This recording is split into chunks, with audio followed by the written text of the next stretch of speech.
I'm Ava, a 29-year-old stay-at-home mom, living in a cozy house I inherited from my grandma. It's not just any house. It's a piece of my childhood filled with memories of baking cookies with grandma and playing hide-and-seek in its spacious rooms. Now it's home to my own little family, my husband Mark, a hardworking manager, and our 2-year-old sunshine Lily. Life sounds picture-perfect, right? Well, it's not. The problem starts right next door, where Mark's parents, Helen and Frank, live. Our relationship, let's just say, it's like mixing oil and water. "Mommy, more juice!" Lily's voice cuts through my thoughts. I pour her some juice, glancing at the clock. Almost 5 p.m., time for the daily invasion. As if on cue, the door swings open. "Ava, we're here. What's for dinner?" Helen announces, with Frank shuffling in behind her. "Hi, Helen. Frank, I've made a casserole, but it's just enough for Mark, Lily, and me," I reply, trying to keep my voice steady. Frank frowns. "What do you mean, just enough?" "You know we come over for dinner." Helen chimes in, her tone sharp. "You're at home all day, Ava. Is it too much to ask for a decent meal?" I take a deep breath, feeling the frustration bubble up. I have my hands full with Lily, and cooking for 4 is a bit much every day. Mark walks in, tired from work. "What's going on here? Your wife doesn't want to cook for us," Frank says, his voice raising. Mark looks at me, then at his parents and sighs. "Can't you just make a bit more, Ava?" My frustration peaks. "It's not about the amount, Mark. It's about respect and boundaries." Helen scoffs. "Boundaries? We're family." Lily, sensing the tension, tugs at my dress. "Mommy, I'm hungry." I kneel to her level. "Let's get you seated, sweetie." Dinner is a tense affair. Mark's parents eat the sandwiches they brought, throwing disapproving glances my way. The TV blares in the background, Lily's fidgeting in her chair. And I'm trying not to crumble under the weight of this daily chaos. After they leave, Mark sits on the sofa, absorbed in his phone. "We need to talk about this," I say, standing in front of him. He doesn't look up. "Not now, Ava. I'm tired." And just like that, I'm left alone in the kitchen, cleaning up the mess both literally and metaphorically. This is my life. A constant battle of wills with me on one side and the world on the other. Life has a funny way of testing you, and mine's turning into a daily pop quiz with no right answers. I'm Ava, still juggling motherhood, a marriage that's running on autopilot, and in-laws who've mistaken my home for a free-for-all diner. It's another morning in our house, and I've made a decision. Today, I'm cooking only for 3. Me, Mark, and our little Lily. Let's see how this goes. Lily's in her high chair, happily smearing oatmeal on her face when Helen and Frank barge in, just like clockwork. "Morning, Ava. What's for breakfast?" Helen asks, a bit too cheerily. I take a deep breath. "Morning. I've only made enough for Lily and me today." Frank's face turns red. "What do you mean? Are we supposed to starve?" "No, you're supposed to take care of your meals," I reply, trying to keep my voice calm. Helen's eyes narrow. "This is ridiculous, Ava. We are family. You can't just—" I cut her off. "I can and I did. I have enough on my plate with Lily and the house." Mark comes in, rubbing his eyes. "Why is everyone shouting so early?" "Your wife refuses to cook for us." Frank's voice booms. Mark looks at me, then at his parents and says, "Ava, why are you making things difficult?" "Difficult?" I almost laugh. "Mark, I'm not a 24/7 restaurant. I need help, not more mouths to feed." Mark doesn't say anything, just grabs a piece of toast and leaves for work. The day drags on. I can feel the tension thickening in the air. Dinner time rolls around, and I've stuck to my guns. Dinner for 3. Helen and Frank show up, each holding a sandwich. They sit down, unwrapping their food with exaggerated slowness. The TV's volume goes up and up until it's like we're at a rock concert. Lily's rubbing her eyes, clearly struggling to stay awake amidst the noise. Could you turn that down? Lily's trying to sleep. I ask, my patience wearing thin. Frank grunts. We can't hear it if it's any lower. Helen adds, you shouldn't be so uptight, Ava. It's just TV. It's not just TV. It's my home turning into a battleground, and I'm losing. Lily starts to cry, and I scoop her up, escaping to the quiet of her room. Later, Mark comes home to find his parents still there, the living room a mess, Lily asleep in my arms. What happened here? He asks, looking around. I'm too tired for another round of arguments, just the usual, I say, my voice flat. He doesn't push it, and neither do I. But inside, I feel something shift. I'm at my breaking point, and something's got to give. Every day feels like walking on eggshells in my own house. I'm Ava, still trying to find a balance between being a mom, a wife, and now apparently an unwelcome host to my in-laws. But today, it's not the in-laws that shake my world. It's Mark. It's late evening. Lily's finally asleep after what felt like hours of soothing. I'm clearing up the toys when Mark walks in, looking like he's carrying the weight of the world on his shoulders. Ava, we need to talk, he says, avoiding eye contact. I sit down, bracing myself. What is it, Mark? He takes a deep breath. I made a mistake with our finances. I invested in something, and it didn't pan out. I feel a chill run down my spine. What do you mean? How bad is it? It's bad. Really bad. I've lost a lot. Like $100,000. My heart stops. $100,000? How could you do that without telling me? Mark runs his hands through his hair, looking anywhere but at me. I thought I could make it big, you know? Fix everything. Fix what? We were fine. I can barely keep the tremor out of my voice. He finally looks at me, his eyes pleading. I know, but now we need a plan. A plan? I echo, feeling numb. Yeah, I was thinking maybe we could move my parents into our house, rent out their place to cover the debts. My mind races. His parents in our house full-time? The very thought makes me feel like I'm suffocating. Mark, are you serious? After everything with your parents, you want them here in our house all the time? He sighs. I know it's not ideal, but we don't have many options, Ava. I stand up, anger and disbelief swirling inside me. Not ideal? It's a nightmare, Mark. And you just decided all of this without even talking to me. He stands too, his voice rising. What was I supposed to do, Ava? I'm trying to fix this by making my life a living hell. I shoot back. There's a silence, heavy and suffocating. Finally, I speak, my voice barely a whisper. Fine. Move them in. But this is on you, Mark. He nods, looking relieved and guilty all at once.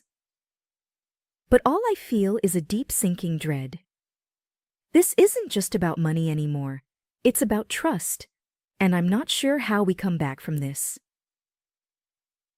The day my in-laws moved in, it wasn't just their suitcases that entered our home. It was a tidal wave of chaos. Right from the start, it's clear that Helen and Frank are here to stay, and they have their own ideas about how things should be. Frank, put that box in the living room and be careful with it. Helen's voice echoes through the hallway as she directs her husband with military precision. I watch, holding Lily, who clings to me, wide-eyed at the commotion. Then, as if things couldn't get worse, Helen turns to me. Ava, we need to talk about rearranging the house. We need space for our things. I feel a knot in my stomach. Rearranging, Helen. There's not much space to work with. She waves her hand dismissively. Nonsense. Let's start with Lily's playroom. She can play in her bedroom, right? I'm taken aback. That's her space, Helen. She loves it there. Frank, carrying a heavy box, chimes in. Kid won't mind, Ava. Don't make a fuss. Lily buries her face in my neck, and I realize this is just the beginning. The days that follow are a blur of unwelcome changes.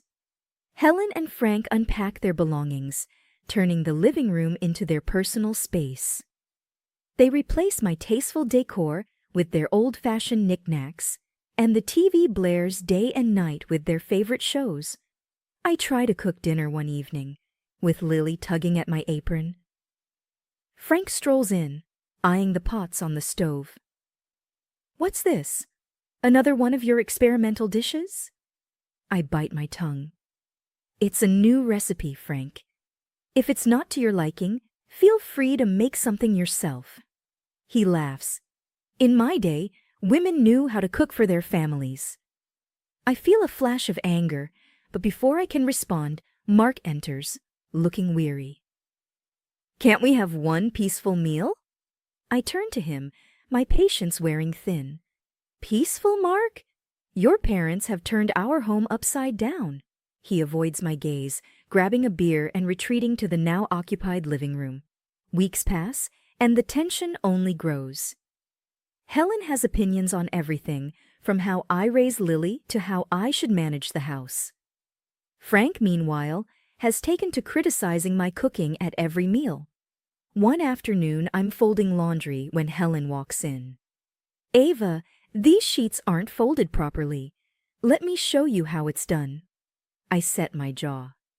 Thanks, Helen, but I've been folding sheets my whole life. She tuts, clearly not satisfied. As she refolds the sheets, I feel a sense of helplessness. My own home no longer feels like mine. Night falls, and I'm lying in bed, staring at the ceiling. The muffled sounds of the TV and my in-laws' laughter seep through the walls. Lily is asleep, but rest eludes me. I think back to the days when this house was filled with love and laughter, a stark contrast to the present. It feels like I'm losing a part of myself bit by bit as each day passes. Mark's side of the bed is empty.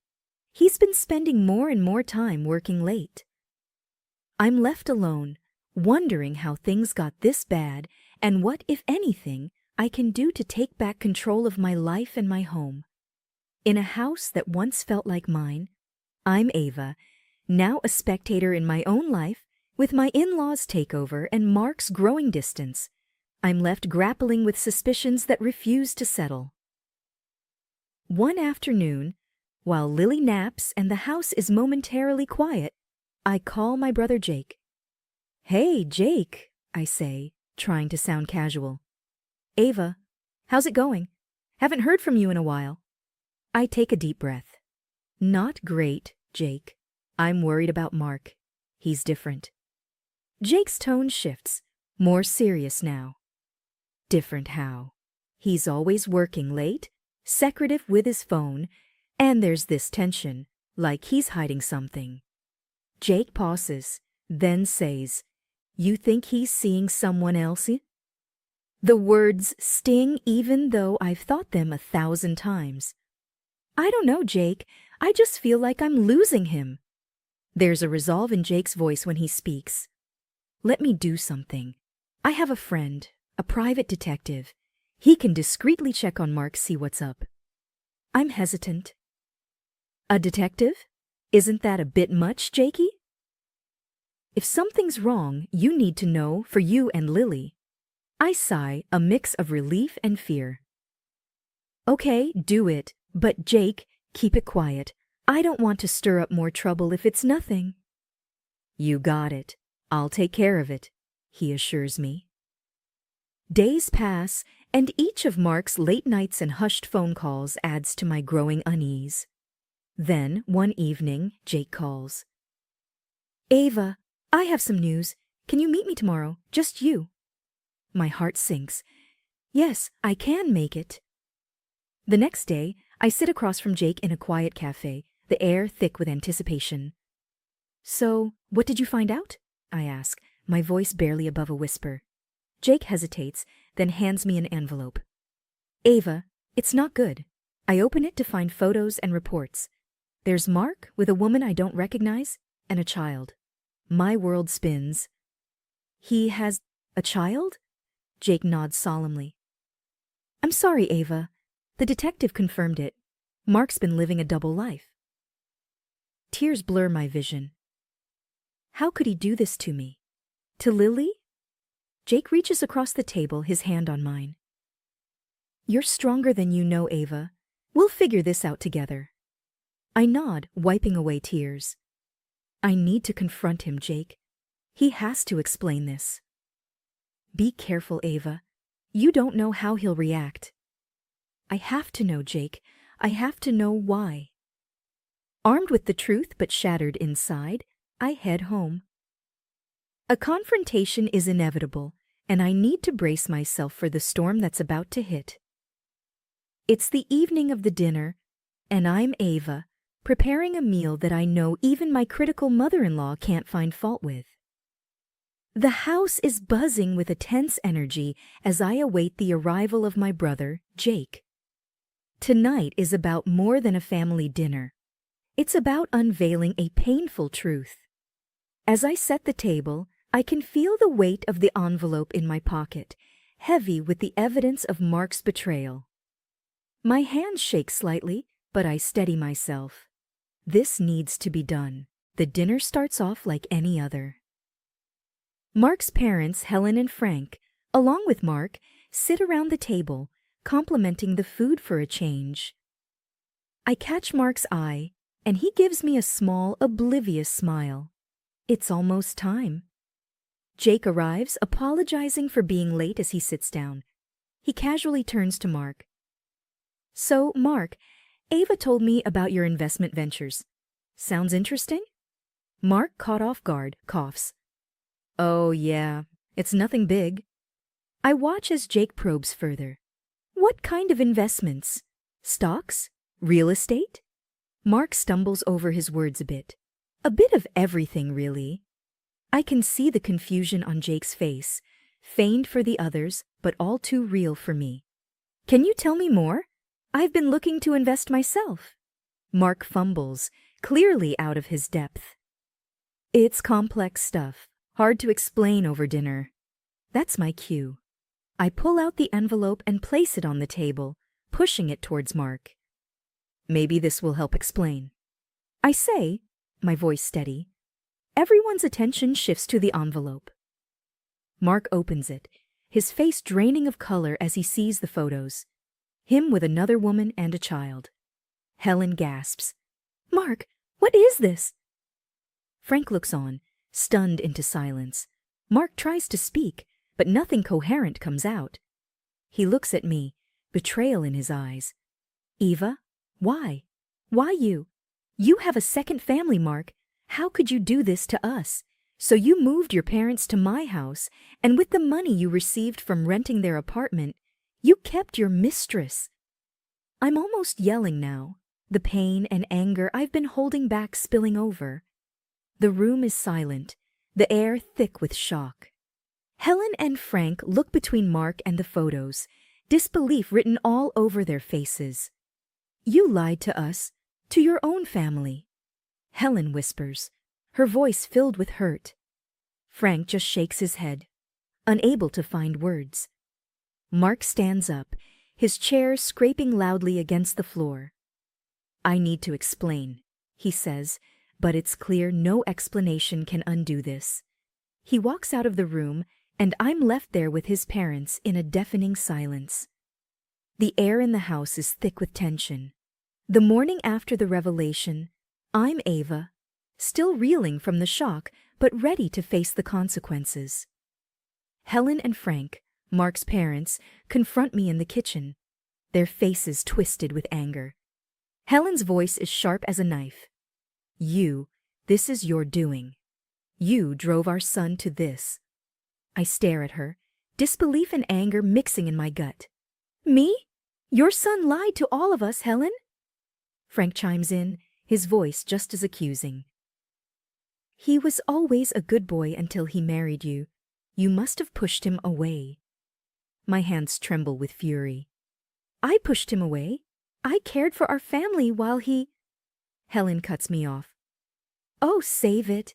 You probably had men on the side too. That's why he did what he did. I've had enough.